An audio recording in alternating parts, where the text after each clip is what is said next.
Hello students, कैसे हैं आप सब। बच्चों, आज हमारा टॉपिक है इक्विलिब्रियम का पार्ट 2। समझ गए बच्चों, हमने केपी केसी के बारे में पढ़ा था ना, है ना। KP is equal to KC R T delta N G, ये वाला हमने डेरिवेशन पढ़ ली थी ना, ये कैसे डिराइव हुआ था। ये इसी के ऊपर कुछ न्यूमेरिक लेके आया हूं मैं, ठीक है। तो देखो कैसे है। देखो बच्चों, क्या लिखा हुआ है, for a reaction N2O4 gas है जो क्या है, रिवर्सिबल है, 2NO बना रही है, ठीक है। ठीक है, और इसका केपी हमें गिवन है एट 300 केल्विन पे, और हमें केसी पूछा हुआ है ऐसे, ठीक है। तो आपको पता है KP equal to KC R T N G, ठीक है। तो बच्चों देखो, इसका अब हमें क्या क्या चाहिए इस इक्वेशन में। अगर हमने केसी निकालना है, हमें केपी गिवन है, केसी निकालना है, तो आर की वैल्यू आपको पहले पता होती है कि दी हुई है, देखो 0.0082 लीटर, ठीक है। टेम्परेचर आपको पहले पता है, ठीक है। डेल्टा एन जी क्या, नंबर ऑफ गैसियस मोल्स निकालने हैं। तो कैसे निकालने हैं, number of moles in product, मतलब डेल्टा एन जी कैसे निकालते हैं, number of moles in product minus number of moles in reactant. तो कितने आ जाएंगे, 2 - 1, कितने आ गया डेल्टा एन जी, 1। समझ गए। तो हम इधर पुट कर देंगे वैल्यू 0.49, इसकी वैल्यू आ गई। केसी की हमें फाइंड करनी है, ये 300 और 1, और हमारा केसी की वैल्यू क्या आ गई, 2। समझ गए, ठीक है बच्चों। इसको देख लेना, न्यूमेरिकल ऐसे न्यूमेरिकल आते हैं, ठीक है। चलो बच्चों देखो, अब हमें पूछा जाता है कि हाउ टू कैलकुलेट के इक्विलिब्रियम, ठीक है। ठीक है, इक्विलिब्रियम कांस्टेंट जो हम कैसे फाइंड करते हैं, ये तो मैंने आपको बता दिया था ना। जैसे के इक्विलिब्रियम इस इक्वेशन का निकालना, तो हम ऐसे लिख सकते हैं, ठीक है। जो स्टोइकियोमेट्री है, प्रोडक्ट अपॉन रिएक्टेंट चलता है अगर के इक्विलिब्रियम लिखना है। देखो ना, बोला था ना, rate of forward direction is directly proportional to the reactant, ठीक है। और rate of backward and forward, rate of forward and backward direction reaction का जो डायरेक्टली प्रोपोर्शनल किसके होता है, वो रिएक्टेंट के प्रोडक्ट के ये होता है ना, अकॉर्डिंग होता है ना, प्रोपोर्शनल होता है ना। समझ गए, मतलब अगर फॉरवर्ड का निकालना है तो ये आ जाएगा, बैकवर्ड का निकालना है तो रिएक्टेंट ये आ जाएगा, ठीक है। तो उसके डायरेक्टली प्रोपोर्शनल होगा, ठीक है। जब उसको इक्वेट करेंगे हम, तो हमारे पास के इक्विलिब्रियम बन जाएगा, और ये बन जाएगा प्रोडक्ट अपॉन रिएक्टेंट करके आ जाएगा, ठीक है। अब इसमें हमने क्या लिखा, at T is equal to 0, A की कंसेंट्रेशन मान ली हमने, ए है स्मॉल ए, तो अभी प्रोडक्ट थोड़ी नहीं बना होगा, ठीक है। अभी रिएक्टेंट ही रहेगा ना, तो अभी बनेगा बाद में, ठीक है। At T is equal to T equilibrium पे जब प्रोडक्ट भी फॉर्म हो गया, तो इससे कुछ हमने ए से कुछ माइनस हुआ तभी प्रोडक्ट बनेगा ना, ठीक है। ए माइनस एक्स, फिर एक्स मतलब एक्स कंपोनेंट इससे माइनस हो गया, ठीक है। तो एक्स चला गया, तो इसमें क्या होगा, वो ऐड हो जाएगा। तो ऐड नहीं, मतलब इसको मल्टीप्लाई चलना है हमने, ठीक है। तो इसका कितना हो गया, थ्राइस ऑफ एक्स हो गया, और इसका ट्वाइस ऑफ एक्स हो गया। समझ गए, क्योंकि एक्स बना यहाँ, अगर यहाँ एक्स हमने कोई निकाला तो इसमें एक्स चला जाएगा। समझ गए, तो इधर एक्स फॉर्म हो जाएगा, समझ रहे। तो इसका 3x बन गया, और इसका 2x, और यही वैल्यू उठा के हमने यहाँ पे भर दी, जिससे हम के इक्विलिब्रियम कांस्टेंट फाइंड आउट कर सकते हैं। समझ गए। वैसे ही इस इक्वेशन में है, अगर के इक्विलिब्रियम निकालना है तो अपने प्रोडक्ट अपॉन रिएक्टेंट स्टोइकियोमीटर इसकी पावर में चली जाएगी। और वैसे ही अगर हमने इसकी at T is equal to 0 पे अगर इसकी हमने कंसंट्रेशन रिएक्टेंट की ए ली, तो औरों की 0 होगी, क्योंकि स्टार्टिंग में रिएक्टेंट ही होता है, प्रोडक्ट थोड़े एकदम बन जाता है, ठीक है। With the passage of time धीरे धीरे रिएक्टेंट कन्वर्ट होता है प्रोडक्ट में। समझ गए। तो ये तो at T is equal to T पे क्या हुआ, तो a माइनस मतलब x इससे कम हो गया, तो इधर x फॉर्म हो गया होगा, ठीक है। तो x कर लिया। फिर हमने क्या किया, अगर एक a से कितने 2a से 3b फॉर्म हो रहे हैं, तो मतलब एक a से कितने 3/2 x हो गया, ठीक है। 2a से 5c फॉर्म हो रहे हैं, तो एक a से कितने होंगे 1a is equal to 5/2 x, ठीक है। और 2/2 तो x आ जाएगा, कट जाएगा, ये 1 आ जाएगा और x आ जाएगा, ठीक है। इसमें पुट कर देंगे वैल्यू, और ये हम कैलकुलेट कर पाएंगे इक्विलिब्रियम की वैल्यू। समझ गए। चलो बच्चों, अब कंसेप्ट ऑफ pH है, ठीक है। पीएच होता क्या है, ठीक है। इसको हम बोलते हैं power of H positive ion, मतलब इसमें हम कैलकुलेट करते हैं स्ट्रेंथ एसिड और बेस की, कौन कितना एसिड है कौन कितना बेस है। कैसे, एक स्केल है हमारे पास, ठीक है, जो 0 to 14 तक है। 0 से 7 तक एसिड होते हैं, और 7 to 14 बेस होते हैं। और 7 जो है ना, अगर किसी की 7 pH आ गई तो वो न्यूट्रल कहलाता है। न्यूट्रल मतलब जैसे वाटर हो गया ना, वो एसिडिक होगा ना वो बेसिक होगा। समझ गए। और ये एट स्पेसिफिक 25 डिग्री सेल्सियस पे काम हो रहा है, याद रखना। समझ गए। तो पीएच जो है इन्वर्सली है एसिडिक के, और डायरेक्टली है बेसिक के, क्योंकि ये कम, जितना कम होगा उतनी ज्यादा एसिडिटी होगी, ठीक है। अगर मान लो यहाँ 1 है तो इसकी एसिडिक कैरेक्टर बहुत ज्यादा होगा। बेसिक क्या है, मतलब जैसे जैसे बढ़ता चलेगा बेसिक कैरेक्टर बढ़ता चलेगा, ठीक है। ठीक है, और इसका फॉर्मूला होता है pH is minus log of H positive ion. अब जो देखो, अब एसिड को डिफाइन अलग अलग साइंटिस्ट ने अपने अपने अकॉर्डिंग किया। जैसे आर्हेनियस ले लिया, तो उसने बोल दिया कि जो जो भी मॉलिक्यूल है वो जो H पॉजिटिव आयन वाटर में लिबरेट कर देगा वो एसिड कहलाएगा। और बेस बोल दिया तो जो जो भी मॉलिक्यूल, वाटर की बात की है सिर्फ इसने स्पेसिफिक, ठीक है, OH नेगेटिव आयन वाटर में दे देगा वो क्या, बेस कहलाएगा। पर इसकी कुछ लिमिटेशन थी बच्चों, इसने तो सिर्फ एक्वस के बारे में ही बात की, इसने तो और कभी किसी के बारे में बात नहीं। जैसे कॉपर सल्फेट है, फेरस सल्फेट है, ये भी क्या है, एसिड है ये, समझ गए। जैसे ये बोल रहे हैं सिर्फ OH नेगेटिव आयन देगा, तो फिर अमोनिया क्या है, अमोनिया भी एक बेस है, ठीक है। तो फिर वो कंफ्यूजन हो गया कि बेसिक कौन है, एसिड कौन है। तो ये जो इनकी लिमिटेशन बन गई कि तो सिर्फ एक्वस वाटर के बारे में बात कर रहा है। कई ऐसे भी मॉलिक्यूल्स हैं जो जैसे फेरस सल्फेट है, ये भी एसिडिक कैरेक्टर है इसका, पर ये तो इसकी डेफिनेशन के अकॉर्डिंग सही बैठ ही नहीं रहे थे, तो ये डेफिनेशन फेल होगी, ठीक है। तो फिर उसके बाद क्या आया, ब्रॉन्स्टन लॉरी कंसेप्ट आया। इसने वाटर की बात नहीं की कुछ भी, इसने सिर्फ बोला जो H पॉजिटिव दे देंगे वो क्या होंगे, एसिड, और जो H पॉजिटिव एक्सेप्ट कर लेंगे वो बेस होंगे, ठीक है। तो इसके अकॉर्डिंग HCl ने अगर H पॉजिटिव दे दिया तो क्या हो गया, बताओ, इसने दे दिया तो ये एसिड हो गया, और इसने अगर एक्सेप्ट कर लिया तो ये बेस हो गया, ठीक है। वैसे ही, ठीक है, ये एक्सेप्ट कर लिया H पॉजिटिव तो वो बेस हो जाएगा। देखो अब वाटर जो है H पॉजिटिव कर लिया एक्सेप्ट, हाइड्रोनियम आयन बन गया, तो ये क्या, बेसिक बन गया, ठीक है। इधर ये एसिड की तरह बिहेव कर रहा है, समझ गए, समझ गए ना। अब बच्चों देखो लुईस कॉन्सेप्ट, फिर साइंटिस्ट आ गया कि अब इसने अपने अकॉर्डिंग दिया कि नहीं ये गलत था, मैं और देता हूं। इसने बोला कि एसिड वो स्पीशीज होंगी जो इलेक्ट्रॉन डेफिशिएंट होंगी, मतलब जिनका ऑक्टेट कंप्लीट नहीं होंगी, जो भूखी होंगी इलेक्ट्रॉन की, उनको क्या बोला गया कि वो एसिड है। जो इलेक्ट्रॉन डेफिशिएंट स्पीशीज को क्या बोला गया, एसिड है, मतलब एल्यूमिनियम क्लोराइड। क्यों, क्योंकि इसने अपना ऑक्टेट ही नहीं कंप्लीट है। मैंने बोला है कि अगर किसी भी एलिमेंट ने या मॉलिक्यूल ने स्टेबल होना है तो उसको अपना ऑक्टेट कंप्लीट करना पड़ेगा। पर ऑक्टेट में क्या, कैसे कंप्लीट करेगा, जब उसके लास्ट शेल में 8 इलेक्ट्रॉन आएंगे, पर इसके तो 8 इलेक्ट्रॉन है ही नहीं, 1 2 3 4 5 6 6 ही है। इट मींस इलेक्ट्रॉन डेफिशिएंट है, ये किसको, भूख है किसी और इलेक्ट्रॉन की। वैसे ही VF3 है, इसने भी, ये भी इलेक्ट्रॉन डेफिशिएंट स्पीशीज है, समझ गए। कैसे पता लगा, क्योंकि इसका ऑक्टेट ही कंप्लीट नहीं है, समझ गए। अब जैसे बेस आ गया, इलेक्ट्रॉन रिच, इसने बोला कि बेसिस वो होंगे भाई मेरे अकॉर्डिंग जो इलेक्ट्रॉन रिच स्पीशीज होंगे, जिनके पास लोन पेयर ऑफ इलेक्ट्रॉन होगा या नेगेटिव चार्ज होगा, समझ गए। जैसे अमोनिया, वाटर जो एक न्यूट्रल है ऐसे, ठीक है, पर इस पे लोन पेयर ऑफ इलेक्ट्रॉन है तो बता रहा हूं। जैसे PH3 हो गया, OH नेगेटिव हो गया, समझ गए, समझ गए ना। तो इनको लुईस एसिड ने बेस बोला। चलो आगे बच्चों देखो, अब इक्विलिब्रियम कांस्टेंट की ये जो क्वेश्चन था ये आया हुआ था, समझ रहे, कहाँ आया था ये, जेई मेंस 2024 का क्वेश्चन है ये, ठीक है। इसमें जो हमने प्रीवियस पढ़ा वही एप्लीकेबल हो रहा है। देखो क्या है, the equilibrium constant Kc at 298 kelvin reaction ये है इज 100। Kc की वैल्यू कितनी है, 100 बता दी, ठीक है। इसको लिख लो Kc 100, starting with the equimolar solution concentration A B C and D all equal to 1 mole. इन सब की कंसंट्रेशन क्या है, 1 मोल कर दी है, देख लो एट T, स्टार्टिंग में इनकी 1 मोल है, ठीक है, ठीक है। और बोला कि the equilibrium constant D is कितना होगा, मतलब D के पूछा है कि कितना है, ठीक है, कब है, पर इक्विलिब्रियम पे पूछा है at T is equal to 0 पे तो बता दिया स्टार्टिंग में, पर इक्विलिब्रियम पे पूछ रहा है कि इसकी कंसंट्रेशन कितनी हो जाएगी, ठीक है। तो हमने at T is equal to equilibrium पे हमें निकालना था, मैंने बताया ना, at T is equal to 0 इसकी कंसंट्रेशन सबकी बराबर। अगर देखो अब at T is equal to T equilibrium पे जो रिएक्शन जाएगी तो प्रोडक्ट भी फॉर्म होगा, ठीक है, कुछ ना कुछ इधर से कम होगा तभी प्रोडक्ट बनेगा ना। तो इससे हमने x एक माइनस कर दिया, इससे भी एक माइनस कर दिया, तो इधर जाके क्या हो जाएगा, वो ऐड, तो 1 प्लस एक्स और 1 प्लस एक्स हो गया, ठीक है, ठीक है। अब क्या हुआ, हमने के इक्विलिब्रियम को कैसे लिखते हैं, product of concentration of product upon concentration of reactant.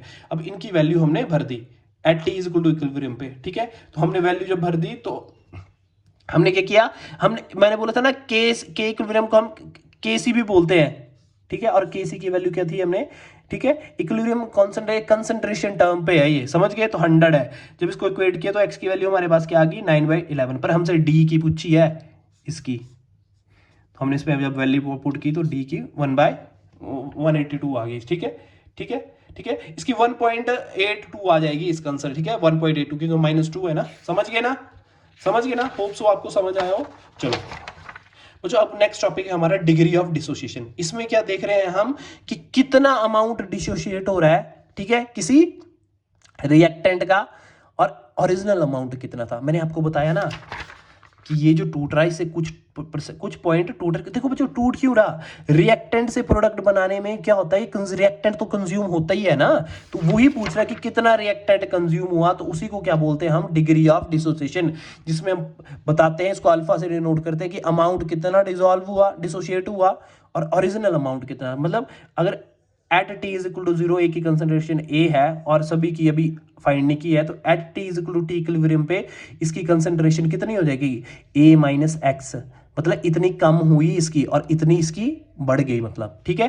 तो कितना डिसोसिएशन होगा, अल्फा, अमाउंट डिसोसिएशन कितना है एक्स अपॉन टोटल अमाउंट कितना था इसका ए, तो एक्स बाय ए। जब इसमें एक्स की वैल्यू निकालेंगे तो ए अल्फा आ जाएगी, और अगर आपने इसमें पुट करना है तो हम फर्दर इसको अगर बोल सके, कोई बोल दे कि डिग्री ऑफ डिसोसिएशन निकालो इस रिएक्शन का, तो आप निकाल सकते हो। फिर समझ गए ना, समझ गए ना क्या है डिग्री ऑफ डिसोसिएशन। चलो ठीक है, कि कितना मतलब डिसोशिएट हो रहा है अमाउंट, इसमें क्या देख रहे हैं हम कि कितना अमाउंट डिसोशिएट हुआ किसी रिएक्शन का, रिएक्टेंट का, ठीक है, उसका कंपैरिजन कर रहे हैं हम, ठीक है, कि कितना हुआ और स्टार्टिंग में कितना था, ठीक है। कि अभी फॉर एग्जांपल मैं आपको समझाता हूं कि बच्चों आपके पास ना, इसमें पता क्या कर रहा हूं, डिग्री ऑफ डिसोसिएशन में क्या देख रहे हैं, सपोज करो आपके पास 100 रुपया था, ठीक है, आपने 50 रुपए खर्च कर दिए, ठीक है, इसका तो आपने स्पेंड कर दिया है, ठीक है, स्पेंड कर दिया है, ठीक है, क्या फॉर स्पेंड फॉर किसके लिए किया, क्लोथ्स के लिए, ठीक है। तो आपने कितना खर्च किया 50, ठीक है, ठीक है, कितना खर्च किया 50 और टोटल कितना था 100, तो ये डिग्री ऑफ डिसोसिएशन बता रहा है, इसका 1/2 आ गया। ये निकाल रहा है कि आपने कितना खर्च किया और कितना था आपके पास, वो बता रहा है, समझ गए। तो रिएक्शन को देखो बच्चों, अब इसमें क्या है, रिएक्शन में आपने के इक्विलिब्रियम निकालना होता था, तो पहले हमें इक्विलिब्रियम अटेन करना पड़ता था रिएक्शन में, तभी हम एक इक्विलिब्रियम कांस्टेंट निकाल सकते थे। पर अगर हमें किसी की कंसंट्रेशन निकालनी किसी भी रिएक्शन की और उसमें इक्विलिब्रियम अगर अटेन्ड नहीं है, तो हम रिएक्शन कोशेंट का यूज करते हैं, ठीक है। अब मान लो कि इस इक्वेशन में इक्विलिब्रियम कंडीशन तो है ही नहीं, पर हमने इसमें क्या निकालना है, क्या निकालना है, अगर हमने इसकी कंसंट्रेशन निकालनी है तो हमें क्या करना पड़ेगा, हमें रिएक्शन कोशेंट निकालना पड़ेगा, ठीक है। If the process is not in equilibrium और may be in equilibrium, then we use reaction quotient, ठीक है। किसको फाइंड करने के लिए, इसकी कंसंट्रेशन फाइंड करने के लिए। क्या हम अब इसमें इक्विलिब्रियम थोड़ी नहीं है इस रिएक्शन में, ठीक है, इक्विलिब्रियम अटेन्ड है ही नहीं, बता रहा है सीधी रिएक्शन है कि रिएक्टेंट था प्रोडक्ट में कन्वर्ट हो गया। अब इसकी हमने कंसंट्रेशन निकालनी, कैसे निकालोगे बताओ। तो हमने रिएक्शन कोस्टेंट यूज करना है, इधर इक्विलिब्रियम नहीं फाइंड कर सकते कि हमने के इक्विलिब्रियम कर लिया, तो अगर हमने किसी की कंसंट्रेशन फाइंड करनी तो फाइंड कर ली, नहीं। तो इसमें क्या कोशेंट, रिएक्शन कोशेंट का यूज करेंगे, सी, ठीक है, मतलब प्रोडक्ट अपॉन रिएक्टेंट ली, तो ये और इसकी स्टोइकियोमेट्री ऊपर चलेगी, डी और इसकी स्टोइकियोमेट्री ऊपर, ठीक है, वैसा करके हमने रिएक्टेंट अपॉन प्रोडक्ट कर लिया। देखो बच्चों, यहाँ मान लिया कहीं ए इक्विलिब्रियम, के इक्विलिब्रियम था, इधर इक्विलिब्रियम अटेन्ड होगा किसी रिएक्शन का, ठीक है, और क्यू जो है ये हम किसी भी पॉइंट पे अगर रिएक्शन की कंसंट्रेशन फाइंड करनी है तो हम कभी भी कर सकते हैं, ठीक है। अगर मान लो अब इसके कंपैरिजन चलेंगे इक्विलिब्रियम के, हम याद रखना, ठीक है, इधर Q की वैल्यू और K की बराबर है, समझ गए इक्विलिब्रियम पे, समझ गए। अगर मान लो Q is equal to K के बराबर है तो मान लेना कि इक्विलिब्रियम पे है वो इक्वेशन, समझ गए। अगर Q ज्यादा है K से, तो हमें बताओ अगर हमने इक्विलिब्रियम मेंटेन करना है तो हमें किस साइड जाना पड़ेगा। अगर ये ज्यादा है, देखो Q ज्यादा है तो हमें क्या बैकवर्ड जाना पड़ेगा, पीछे हट के जाना पड़ेगा, इसके पास जाना पड़ेगा, ठीक है। अच्छा एक बात बताओ, इस साइड से ज्यादा होगी ना, ये 1 2 3 इक्विलिब्रियम चला गया, ये सबसे ज्यादा होगी। अगर Q की वैल्यू ज्यादा है, ये है, देखो ये Q की वैल्यू कम आई, फिर इक्विलिब्रियम अटेन्ड हो गया, फिर Q की वैल्यू साइड चलेगी, मतलब ज्यादा होगी, ठीक है, मतलब अटेन्ड जो हुआ उससे चलेगी, ज्यादा चलेगी। अगर Q की वैल्यू ज्यादा है, मतलब इक्विलिब्रियम पीछे रह गया और Q की वैल्यू ज्यादा चलेगी, तो अगर हमने इक्विलिब्रियम अटेन करना है तो हमें कहाँ पीछे हटना पड़ेगा ना, तो रिएक्शन कहाँ जा रही, बैकवर्ड, समझ गए। इसको ना अगर आपने इसको समझना होगा ना, तो आप इस डायग्राम को याद रखना, ठीक है। मतलब Q की वैल्यू अगर कम है, पहले K इक्विलिब्रियम पोजीशन ले ली, इसकी Q की वैल्यू कम कर ली, एक में ज्यादा कर ली, ठीक है।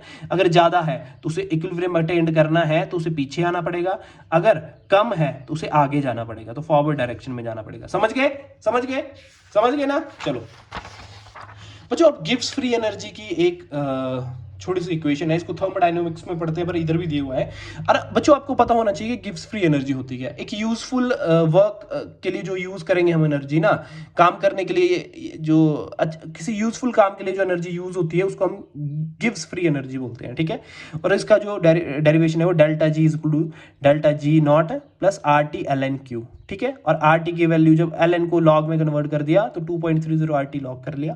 पर एट इक्विलिब्रियम आपको मैंने बताया था कि जी की वैल्यू 0 होती है और क्यू इज इक्वल टू के इक्विलिब्रियम के बराबर होता है, अभी बताया, ठीक है। तो जब इसकी वैल्यू पुट की तो delta G naught is equal to minus R T L N K equilibrium आ गया। समझ गए? समझ गए ना? समझ गए कैसे आया? देखो बच्चों, गिब्स फ्री एनर्जी की जो डेरिवेशन है ये हम थर्मोडायनेमिक्स में पढ़ते हैं, ठीक है। पर इससे जब इसको इक्विलिब्रियम के साथ हमने थोड़ा मिलाया तो हमने कैसे इसको किया, ठीक है, कि कई कई बार ऐसा होता है कि गिब्स फ्री एनर्जी के क्वेश्चन हम इक्विलिब्रियम में भी देखते हैं, समझ रहे? तभी मैं इसका जो मेन डेरिवेशन है जो आपको याद होना चाहिए उसके बारे में बता रहा हूं कि जब हम कैसे इसको इक्विलिब्रियम कंडीशन में इक्वेट कर रहे हैं। देखो के इक्विलिब्रियम क्यू की वैल्यू मैंने अभी आपको बताई, ठीक है। ये देखो रिएक्शन कोशेंट हम देखो, अगर हमने कंसंट्रेशन टर्म निकालनी होगी ना पूरे इक्वेशन की तो के इक्विलिब्रियम क्यों फाइंड करते हैं, ठीक है। वो आपने देख लिया कि अगर इक्विलिब्रियम में है कोई कंडीशन तो के इक्विलिब्रियम कांस्टेंट हम कैसे फाइंड करते हैं। पर अगर हमने इक्विलिब्रियम में है ही नहीं कोई इक्वेशन और हमने कंसंट्रेशन टर्म फाइंड करनी है तो क्यू का यूज करते हैं हम, ठीक है, समझ गए। और वैसे ही हमने गिब्स फ्री एनर्जी ले ली, देख लो ये, ठीक है। तो फिर हमने ये आपको पता ही है थर्मोडायनेमिक्स में आपने ये किया होगा, तो इसमें delta G is equal to 0 कैसे एट इक्विलिब्रियम में होता है, ये वैल्यू है। अब ये आपको याद करना पड़ेगा क्योंकि उधर डेरिवेशन में आपको बताऊंगा मैं, ठीक है। और क्यू की वैल्यू के इक्विलिब्रियम में आपको लग गया और डेल्टा जी नॉट ये आपको याद करना है, इससे डेरिवेशन आएंगी देखना, ठीक है। Delta G naught is equal to minus R T L N K equilibrium, समझ गए। चलो बच्चों अब बफर सॉल्यूशन के बारे में पढ़ते हैं। बफर सॉल्यूशन क्या होता है? देखो बच्चों, एक ऐसा सॉल्यूशन है ना, अगर उसमें हम थोड़ा सा एसिड या बेस डाल रहे हैं ना तो वो अपना ही पीएच चेंज नहीं करता है। एक देखो मैंने क्या बोला, एक ऐसा सॉल्यूशन होता है जिसमें अगर हम थोड़ा सा एसिड डालें या बेस डालें तो वो अपनी पीएच चेंज नहीं करता है। वही लिखा है, the solution which resist the change in pH on dilution और addition of small amount of acid और base are called buffer solution. समझ गए?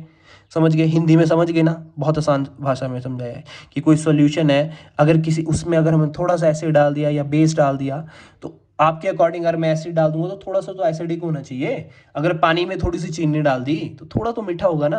पर ये एक ऐसा सॉल्यूशन है, अगर उसमें आप एसिड डाल दोगे ना तो वो एसिडिक नहीं बनेगा, या बेस डाल दोगे तो वो बेसिक नहीं बनेगा, ठीक है। उसको स्पेसिफिक सॉल्यूशन को बफर सॉल्यूशन बोला है। तो दो टाइप के हैं, बेसिक और एसिडिक, ठीक है। बेसिक एसिडिक बफर क्या होता है? ये सॉल्यूशन है, मिक्सचर किसका होता है? एक बीक एसिड, देखो इसमें बीक ही चलेगा, बीक एसिड की बात आएगी, एसिडिक में बीक एसिड की और बेस में बीक बेस की पहले, ठीक है। इसमें होता है एसिडिक में बीक एसिड आता है, जैसे मैं समझा रहा हूँ वैसे समझना, ठीक है। इसका सॉल्यूशन है, मतलब एसिडिक बफर क्या है? एक सॉल्यूशन है बीक एसिड का plus salt of beak acid plus strong base का, समझ गए। फॉर एग्जाम्पल जैसे एसिटिक एसिड बीक एसिड है तो इसमें सॉल्ट ऑफ वीक एसिड लिया और स्ट्रॉन्ग बेस मतलब NaOH का Na उठा लिया हमने, समझ गए। तो इसने सॉल्ट बना दिया, ये सॉल्ट ऑफ वीक एसिड और स्ट्रॉन्ग बेस, और ये वीक एसिड है, ठीक है। और इसकी हेंडरसन हेज़ेलबाल्क इक्वेशन है, हेज़ेलबाल्क इक्वेशन है, ठीक है, जिसमें pH is equal to pKa plus log salt upon acid. इस पे भी क्वेश्चन आते हैं, आपको याद करना पड़ेगा, ठीक है। देखो बच्चों आगे आगे बफर सॉल्यूशन। बफर सॉल्यूशन क्या है? ऐसा सॉल्यूशन जिसमें क्या होता है, वो किससे बना है? बीक बेस से plus salt of weak base plus strong acid से, ठीक है। बफर सॉल्यूशन किससे बना है? सॉल्यूशन किससे बना है? बीक बेस से plus salt of weak base plus strong acid, समझ गए। तो एग्जांपल है ammonium hydroxide plus ammonium chloride, समझ गए, ठीक है। तो ये वीक बेस है और इसमें weak base plus strong acid मतलब HCl का Cl आ गया यहाँ पे, समझ गए, समझ गए। इसका NH पॉजिटिव इधर आ गया, सॉल्ट ऑफ बीक बेस इसका आ गया और स्ट्रॉन्ग एसिड का क्लोरीन आ गया, ठीक है। और हमारा ब्लड जो होता है ना, ये भी एक बफर है, बेसिक बफर है, ठीक है। ये कार्बोनेट का है और ये क्या है? H2CO3 plus HCO3 negative bicarbonate का है, समझ गए, समझ गए ना। तो ये कार्बोनिक एसिड है, सॉरी ये carbonic acid plus bicarbonate ion का, समझ गए। और इसकी इक्वेशन है Henderson equation, POH is equal to PKB plus log concentration of salt upon concentration of base, समझ गए। देख लो आसान है, ये इक्वेशन तो आसान है। pH अगर एसिड की लोगे तो dissociation constant, weak dissociation constant of acid है। pKa क्या होता है? Dissociation constant of weak acid, ये वीक एसिड का dissociation constant of weak acid plus log of concentration of salt upon concentration of acid. pH is equal to pKa plus log of concentration of salt upon acid, और POH is equal to PKB plus log of concentration of salt upon concentration of base, समझ गए, समझ गए ना बच्चों? समझ रहे हो? चलो अब लास्ट टॉपिक रह गया हमारा कॉमन आयन इफेक्ट। बच्चों डेफिनेशन से लग रहा है कि कॉमन की बात है, कॉमन होगा कुछ, उसके बारे में इफेक्ट है। जब बच्चों देखो ना वीक इलेक्ट्रोलाइट में, ठीक है, वीक इलेक्ट्रोलाइट की हम डिसोसिएशन करेंगे तो ये आयन बना देगा। जब इसमें हम स्ट्रॉन्ग इलेक्ट्रोलाइट डालेंगे ना तो ये भी क्या, देखो अपने आयन्स में डिसोशिएट हो जाएगा, पूरी तरह डिसोशिएट हो जाएगा, पूरी तरह डिसोशिएट नहीं होता है, ठीक है। तो क्या होगा, तो आप देखोगे कि इसमें एक कॉमन आयन आ जाएगा, ठीक है। Due to that common ion effect as per Le Chatelier principle, अगर यहां H पॉजिटिव के प्रोडक्ट में कंसंट्रेशन बढ़ गई तो क्या रिएक्शन क्या हो जाएगी, बैकवर्ड चले जाएगी, जिससे इस वीक इलेक्ट्रोलाइट का डिसोसिएशन क्या हो जाएगा, कम हो जाएगा। समझिए मैंने क्या बोला, जब वीक इलेक्ट्रोलाइट का डिसोसिएशन हो गया, ठीक है, ठीक है, तो ये क्या होगी, रिवर्सिबल कंडीशन होगी। क्योंकि क्यों बोला मैंने, क्यों क्यों है इरिवर्सिबल, क्योंकि ये वीक जो एसिड होता है पूरी तरह डिसोशिएट नहीं होता है, ठीक है। तो फिर उसमें जब हमने स्ट्रॉन्ग इलेक्ट्रोलाइट डाला तो ये पूरी तरह डिसोशिएट हो गया, ठीक है। तो आपने देखा कि प्रोडक्ट में तो सेम आयन आ गए, कॉमन आयन आ गए, जिसकी वजह से as per Le Chatelier principle, अगर किसी चीज की प्रोडक्ट में क्या, अगर प्रोडक्ट की कंसंट्रेशन बढ़ रही है तो रिएक्शन किस साइड जाती है, बैकवर्ड। अगर ये बैकवर्ड जाएगी तो मतलब एसिटिक एसिड जो वीक इलेक्ट्रोलाइट है उसकी क्या, जो टूटने की क्षमता है वो टूट कम हो जाएगी, ठीक है। मैंने वही लिखा है, देखो, when a strong electrolyte having a common ion is mixed with weak electrolyte then the degree of ionization, मतलब जो टूटने की क्या है, दर है, ठीक है, ऑफ वीक इलेक्ट्रोलाइट, ठीक है, द एबिलिटी टू क्या, ionization of this particular weak electrolyte will decrease। समझ गए, that's all for today, thank you so much। और अगर आपको किसी में भी टॉपिक में प्रॉब्लम आ रही है देन आप मेरे को कमेंट करके बता सकते हैं। Thank you so much, bye bye, take care.